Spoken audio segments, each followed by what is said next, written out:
Então, curiosamente, os tripulantes desse disco que caiu em Socorro praticamente são idênticos o formato humano dele, praticamente idêntico aos habitantes de Atacoa. Enquanto que o segundo disco que caiu em Roosevelt, o tripulante daquele disco era quase tipo Alfa Cinzento. Baixinho, aqueles olhos esbugalhados, aquela cara, aquela coisa típica. E curiosamente, aquele tripulante era o famoso alienígena hospedados pelo governo americano há muito tempo. Então aí houve um confronto. Naquele tempo, em julho, parece que 10 ou 12 de julho de 47, uma coisa assim, não estou bem lembrado, houve esse confronto e a temática ufológica veio à tona. E o governo norte-americano se horrorizou. Teve que abafar. Teve que abafar desesperadamente. Ele fez desaparecer... Escandalosamente, isso. Teve que fazer desaparecer por completo o que tinha caído em Socorro, que caiu num ponto meio deserto, e depois fazer desaparecer o que caiu em Roosevelt, onde houve mais testemunhas. E a coisa ficou nesse tempo. Tudo ficou por isso mesmo. E a partir daí é que a ufologia começou a desambar. No ano 99 saiu publicado o livro de o ex-coronel retirado Philip Corso, O Dia Depois do Roswell. E ele, que foi um alto funcionário da Força Aérea, que trabalhou lá em Alemanha Ocidental, que foi uma pessoa assim premiada, né?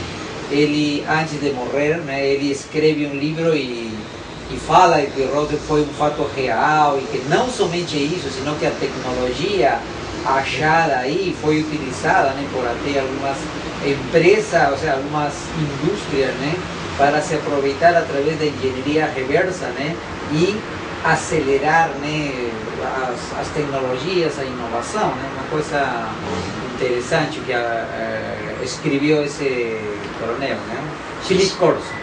Provavelmente sabendo das coisas, né? Bom, só se sabe que depois daí a temática ufológica começou a desandar, quer dizer, começou a aparecer aqui, a aparecer colar. Foi criada a CIA, especialmente para estudar a temática ufológica. Hoje ela é uma agência de espionagem internacional, mas naquela época foi criada exclusivamente para estudar os discos voadores. Foram criadas a NSA, que estuda as comunicações eletrônicas.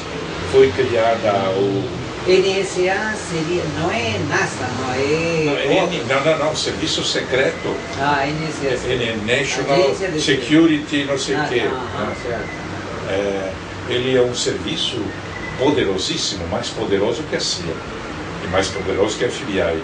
E recebe verbas fantásticas, ninguém se mete na vida dele, ninguém manda, só ele.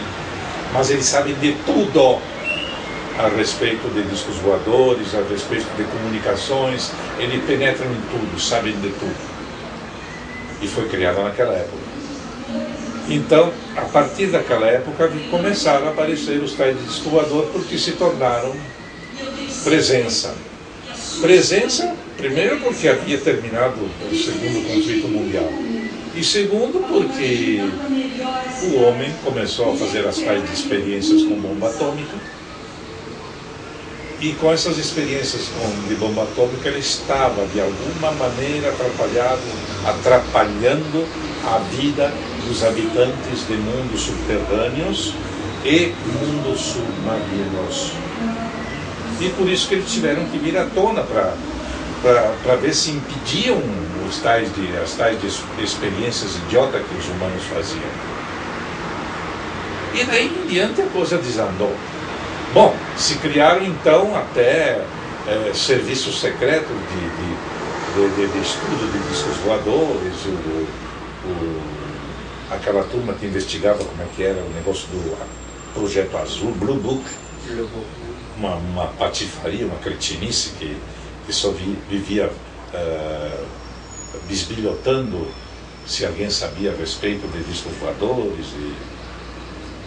E assim vem até hoje. Então, de alguma maneira, os alienígenas estão se metendo na nossa vida como nunca, principalmente nos tempos atuais, os nefastos. Aqueles que começaram lá nos Estados Unidos, no deserto não sei das quantas, hoje estão distribuídos em diversas bases nos Estados Unidos, principalmente a famosa base de Dulce, que é a mais nefasta de todas as bases alienígenas. Eles estão instalados lá, vivendo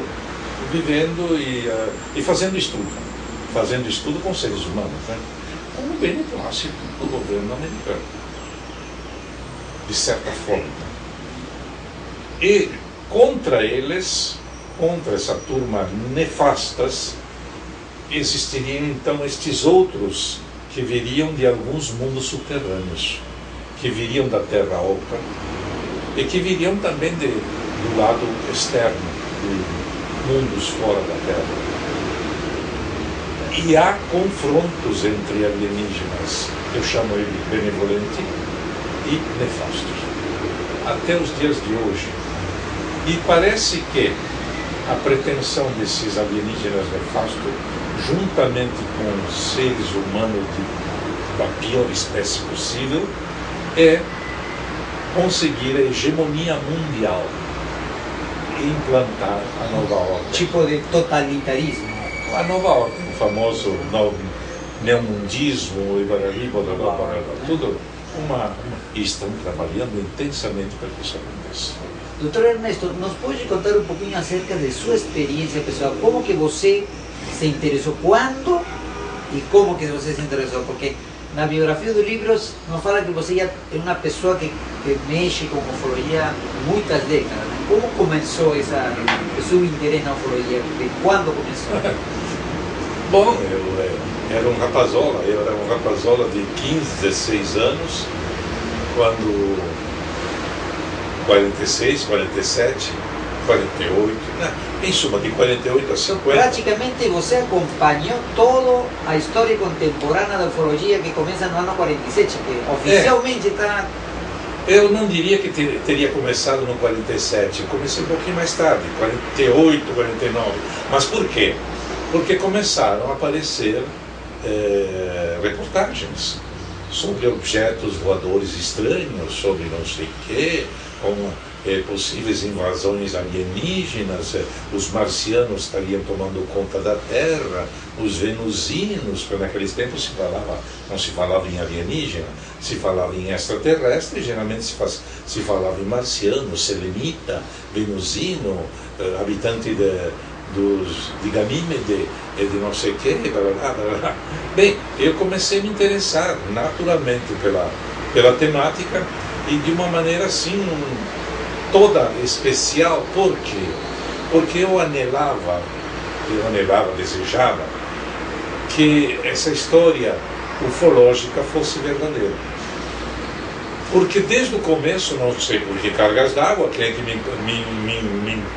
incutiu essa impressão, desde os primórdios, eu sempre achei que a solução para a questão da nossa vida tão sofrida, tão limitada, seriam estes seres alienígenas, principalmente levando em conta que eles não eram invasores, não eram conquistadores, não eram guerreiros, era gente boa que queria vir aqui para nos ajudar. Curioso, eu parti por essa premissa. Mas por quê? Sim, porque eu passei toda a Segunda Guerra Mundial na Itália. Eu conheci os bombardeiros dos aliados desde o primeiro dia que a Itália entrou em guerra. Mussolini declarou guerra em 10 de junho de 1940. No dia 11 de junho caíram bombas na rua onde eu morava, em Torino. Você nasceu aonde? Na Itália. Na Itália. Em que cidade? Eu nasci em Marostica, mas a minha cidade é Torino. Torino, né? Torino, né? Então eu me criei lá em Torino. Em que ano que nasceu? 34. 1934. Então, Desde o começo já comecei a conhecer os bombardeiros aliados contra a cidade